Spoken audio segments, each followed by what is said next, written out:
नमस्कार दोस्तों। आज हम लेकर आए हैं मानव जीवन की सबसे महान ग्रंथ भगवद गीता का दिव्य सार। ये कोई साधारण पुस्तक नहीं, बल्कि भगवान श्री कृष्ण द्वारा युद्ध भूमि में अर्जुन को दिया गया अनंत ज्ञान है।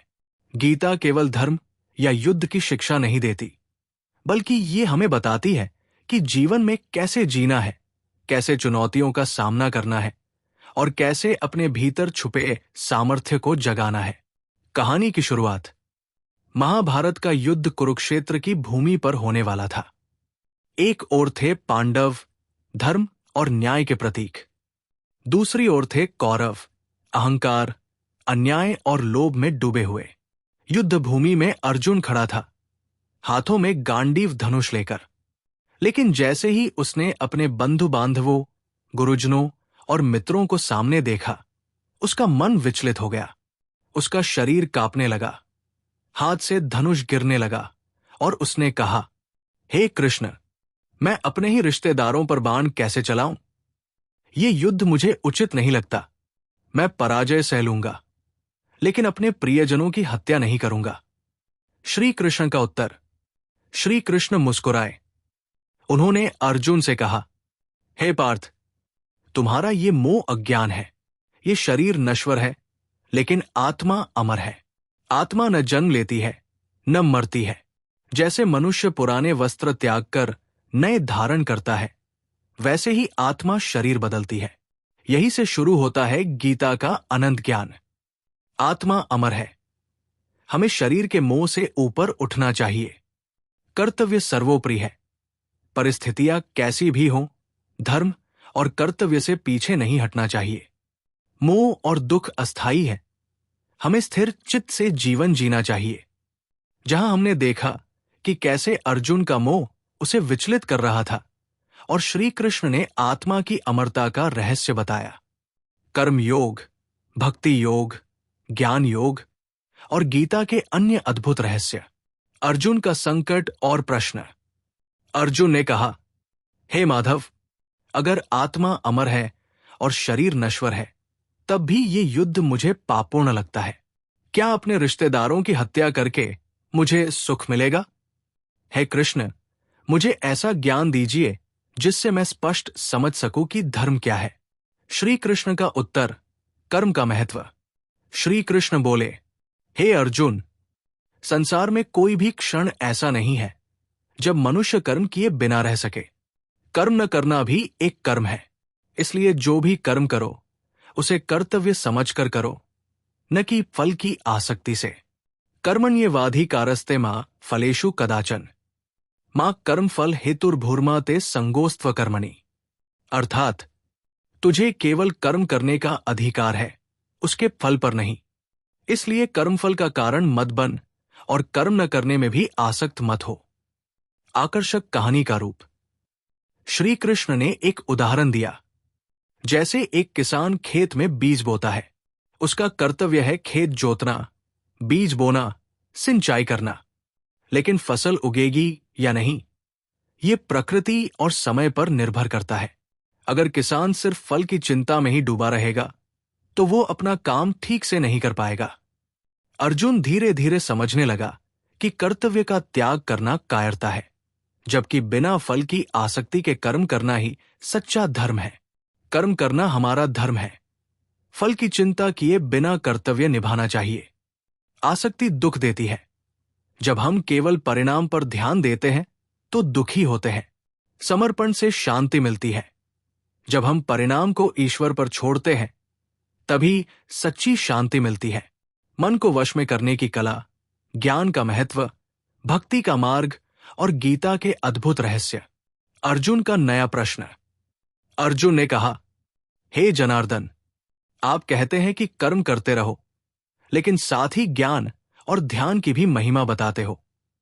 तो मुझे बताइए, क्या ज्ञान योग श्रेष्ठ है या कर्मयोग? श्री कृष्ण का उत्तर। श्री कृष्ण मुस्कुराए और बोले, हे पार्थ, ज्ञान भी महान है और कर्म भी महान है, लेकिन केवल ज्ञान प्राप्त करके कर्म से भागना अधूरा है। कर्म योग ही श्रेष्ठ है, क्योंकि ये मनुष्य को संसार में रहते हुए भी ईश्वर से जोड़ता है। जो व्यक्ति कर्म करते हुए भी मन में आसक्ति नहीं रखता, वही सच्चा योगी है। आकर्षक उदाहरण।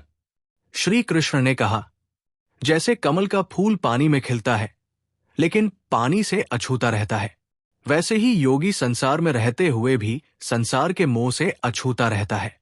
उसका मन शांत होता है, वो दूसरों के कल्याण के लिए कर्म करता है, लेकिन अपने अहंकार या लोभ के लिए नहीं। ज्ञान और कर्म का मेल जरूरी है। केवल ज्ञान बिना कर्म के अधूरा है। योगी वही है जो कर्म करते हुए भी फल की आसक्ति से मुक्त हो। कमल का जीवन जीना चाहिए। संसार में रहो, लेकिन मोह और लोभ से दूर रहो। जहां श्री कृष्ण ने अर्जुन को समझाया कि केवल ज्ञान नहीं, बल्कि कर्म योग ही सच्ची साधना है। केवल ज्ञान ही नहीं, बल्कि कर्म योग ही श्रेष्ठ है। योगी वही है जो कर्म करता है, लेकिन फल की आसक्ति से मुक्त रहता है। आज हम बात करेंगे मन और इंद्रियों पर नियंत्रण की। अर्जुन का प्रश्न। अर्जुन ने कहा, हे माधव, मन चंचल है, इंद्रियां बलवान है। मनुष्य चाहकर भी अपने मन और इंद्रियों को वश में नहीं कर पाता। ऐसे में योग और साधना कैसे सफल होगी? श्री कृष्ण का उत्तर। श्री कृष्ण ने मुस्कुराकर कहा, हे पार्थ, सच कहा तुमने। मन चंचल है, बलवान है, और इसे वश में करना कठिन है, लेकिन ये असंभव नहीं है। अभ्यास और वैराग्य से मन को वश में किया जा सकता है। अभ्यास, प्रैक्टिस। हर दिन अपने मन को सही दिशा दो। जैसे नदी का जल बंध बनाकर नियंत्रित किया जाता है, वैसे ही मन को साधना है। वैराग्य, डिटैचमेंट। मनुष्य को चाहिए कि वो विषय वासनाओं से दूरी बनाए। जब मोह कम होता है तो मन स्थिर होता है। आकर्षक कहानी, मन का घोड़ा। श्री कृष्ण ने अर्जुन को एक उदाहरण दिया। कल्पना करो कि मन एक तेज दौड़ता हुआ घोड़ा है। अगर घोड़े की लगाम ढीली छोड़ दी जाए तो वो कभी इधर भागेगा, कभी उधर, और अंत में सवार को गिरा देगा। लेकिन जब सारथी दृढ़ होकर लगाम थामे रहता है, तब वही घोड़ा मंजिल तक पहुंचा देता है। वैसे ही मनुष्य का मन है। अगर इसे वासनाओं और इच्छाओं के पीछे छोड़ दिया तो ये विनाश कर देगा। लेकिन अगर साधक अभ्यास और संयम से मन को नियंत्रित करे तो ये ईश्वर तक पहुंचा देगा। योगी का जीवन। श्री कृष्ण ने आगे कहा, हे अर्जुन, सच्चा योगी वही है जो अकेलेपन और भीड़ दोनों में समान रहता है, सुख दुख, लाभहानि और मान अपमान में संभाव रखता है, भोजन, नींद और काम में संतुलन रखता है। ऐसा योगी ही परम शांति प्राप्त करता है। मन को वश में करना कठिन है, लेकिन संभव है अभ्यास और वैराग्य से। इंद्रियां बंधन बन सकती है, अगर नियंत्रण में न हो तो विनाश का कारण बनती है। योग संतुलन है। नींद, भोजन, कर्म और ध्यान, सब में संतुलन आवश्यक है। सच्चा योगी संसार से भागता नहीं, बल्कि संसार में रहकर संभाव से जीता है। जहां हमने देखा कि श्री कृष्ण ने अर्जुन को मन और इंद्रियों को नियंत्रित करने का रहस्य बताया। दोस्तों, अर्जुन का नया सवाल, श्री कृष्ण का जवाब। आकर्षक उदाहरण, जीवन से जुड़ी गहरी सीख, भावनात्मक और प्रेरणादायी टोन। अर्जुन का सवाल। अर्जुन ने कहा, हे माधव, आपने अब तक कर्म, ज्ञान और योग के कई रूप बताए, लेकिन मुझे बताइए, ईश्वर तक पहुंचने का सबसे सरल मार्ग कौन सा है? क्या तपस्या, कठिन योग और गहन ज्ञान ही आवश्यक है, या कोई और भी रास्ता है? श्री कृष्ण का उत्तर। श्री कृष्ण मुस्कुराए और बोले, हे पार्थ, ईश्वर तक पहुंचने का सबसे सरल मार्ग है भक्ति। ज्ञान कठिन है, साधना गहरी है, लेकिन भक्ति सहज है। जो प्रेम और विश्वास से ईश्वर का नाम लेता है, वही सबसे प्रिय भक्त है। पत्र पुष्प फल तोय यो में भक्त्या प्रयच्छति तदह भक्त्युपहृतम अश्नामि प्रयतात्मना। अर्थात, यदि कोई मुझे प्रेम से पत्ता, पुष्प, फल या जल भी अर्पित करता है तो मैं उसे स्वीकार करता हूं। आकर्षक कहानी। श्री कृष्ण ने अर्जुन को एक कहानी सुनाई। एक बार एक धनी व्यक्ति रोज मेरे मंदिर में सोने चांदी के आभूषण चढ़ाता था। वो सोचता था कि सबसे बड़ा भक्त वही है। लेकिन उसी गांव में एक गरीब किसान था। उसके पास न सोना था न रत्न। वो रोज अपने खेत से एक ताजा फल लाकर सच्चे प्रेम से मुझे अर्पित करता। हे पार्थ, मैंने उस किसान का फल स्वीकार किया क्योंकि उसमें प्रेम और भक्ति थी। धन का दान बड़ा नहीं होता, मन का भाव बड़ा होता है। सच्चा भक्त कौन?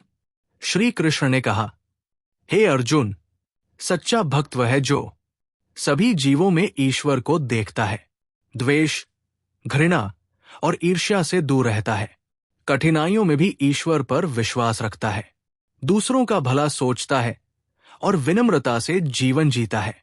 ऐसा भक्त मुझे अत्यंत प्रिय है। भक्ति सबसे सरल मार्ग है। केवल प्रेम और विश्वास चाहिए।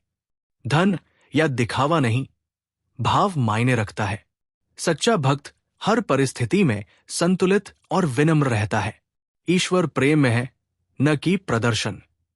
क्या हर कोई कठिन तपस्या, गहन योग और गूढ़ ज्ञान का अभ्यास कर सकता है? शायद नहीं। हर इंसान साधु या तपस्वी नहीं बन सकता। हर कोई जंगल में जाकर ध्यान नहीं कर सकता। तो फिर सामान्य मनुष्य क्या करे? यही प्रश्न अर्जुन ने श्री कृष्ण से पूछा। अर्जुन का सवाल। अर्जुन ने विनम्र होकर कहा, हे माधव, आपने अब तक कर्म योग, ज्ञान योग और साधना की महिमा बताई, लेकिन ये सब हर कोई नहीं कर सकता। मन चंचल है, जीवन व्यस्त है, मोह और बंधन बहुत है। तो बताइए, क्या ईश्वर तक पहुंचने का कोई सरल मार्ग है? क्या कोई ऐसा रास्ता है जो हर इंसान, चाहे धनी हो या निर्धन, शिक्षित हो या अशिक्षित, साधु हो या गृहस्थ, सबके लिए समान हो? श्री कृष्ण का उत्तर, भक्ति ही सबसे सरल मार्ग। श्री कृष्ण मुस्कुराए और बोले, हे पार्थ, संसार में ईश्वर तक पहुंचने का सबसे सरल मार्ग है भक्ति योग।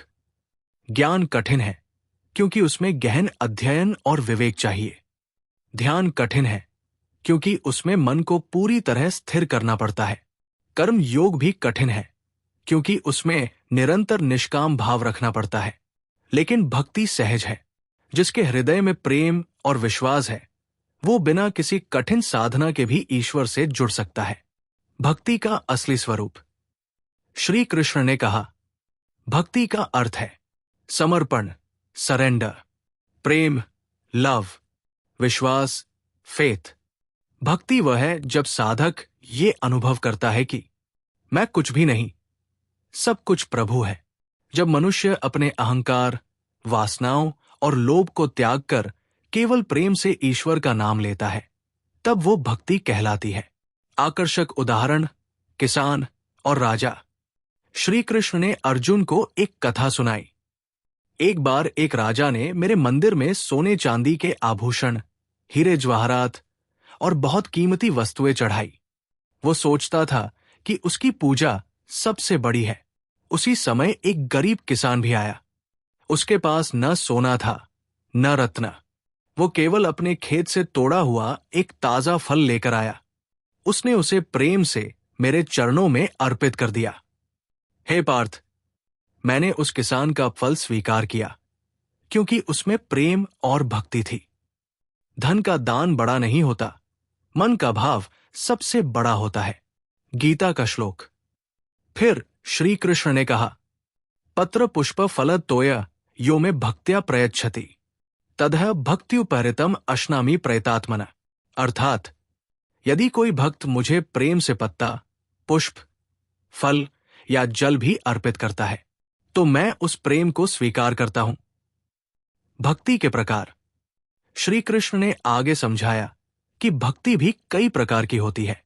साकार भक्ति विद फॉर्म, जब भक्त मूर्ति या किसी रूप में ईश्वर की पूजा करता है।